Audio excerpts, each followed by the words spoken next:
बाळांनो, मी स्वामी. मी स्वतः बोलतोय तुमच्याशी. तुम्ही मला शोधण्यासाठी मंदिरात जाता, डोंगरात जाता, पण मी तर तुमच्या घरात, तुमच्या श्वासात, तुमच्या आसपासच असतो.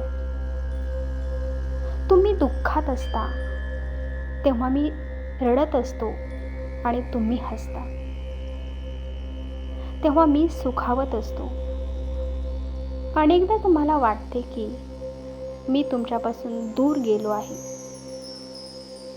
पण लक्षात ठेवा, तुम्ही मला हाक मारली की मी तिथे उपस्थित असतोच.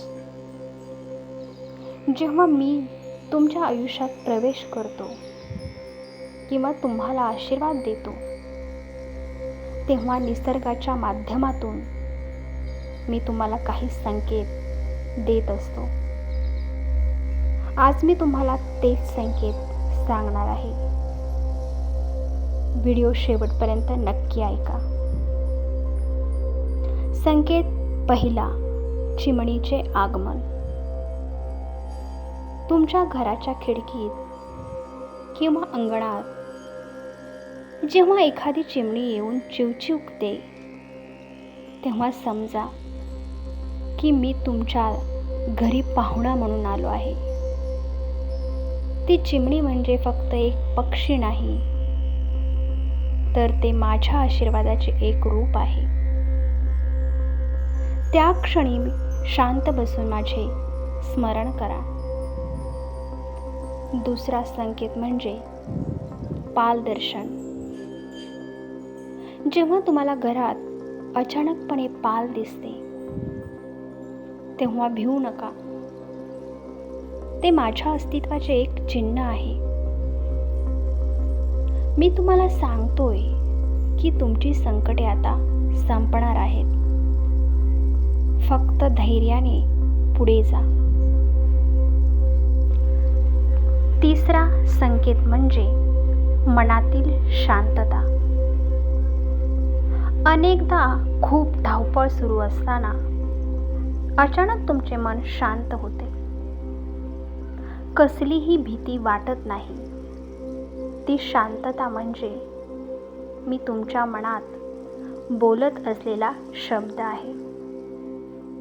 तेव्हा समजून घ्या की सर्व काही आता ठीक होईल. चौथा संकेत आहे अकल्पित मदत. जेव्हा तुम्ही पूर्णपणे खचून जाता आणि मदतीची कोणतीही आशा नसते, तेव्हा अचानक एखादी व्यक्ती येऊन तुम्हाला मदत करते.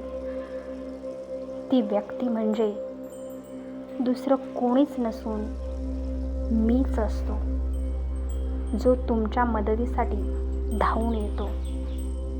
पाचवा संकेत आहे सुगंधी वातावरण. कधी कधी तुमच्या पूजा घरातून किंवा घरातून अचानक एक दिव्य सुगंध येतो, ज्याचा स्रोत तुम्हाला सापडत नाही. तो सुगंध म्हणजे माझा स्पर्श आहे, जो तुम्हाला सांगतोय की भिवू नकोस, मी तुझ्या पाठीशी आहे. बाळांनो, ही चिन्हे म्हणजे माझा तुम्हाला दिलेला आश्वासनाचा हात आहे.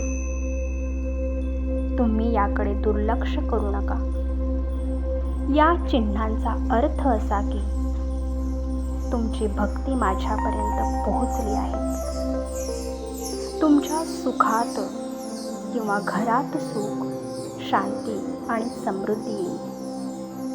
हे माझे वचन आहे. तुम्ही फक्त श्रद्धा ठेवा आणि श्री स्वामी समर्थ नामस्मरणात राहा.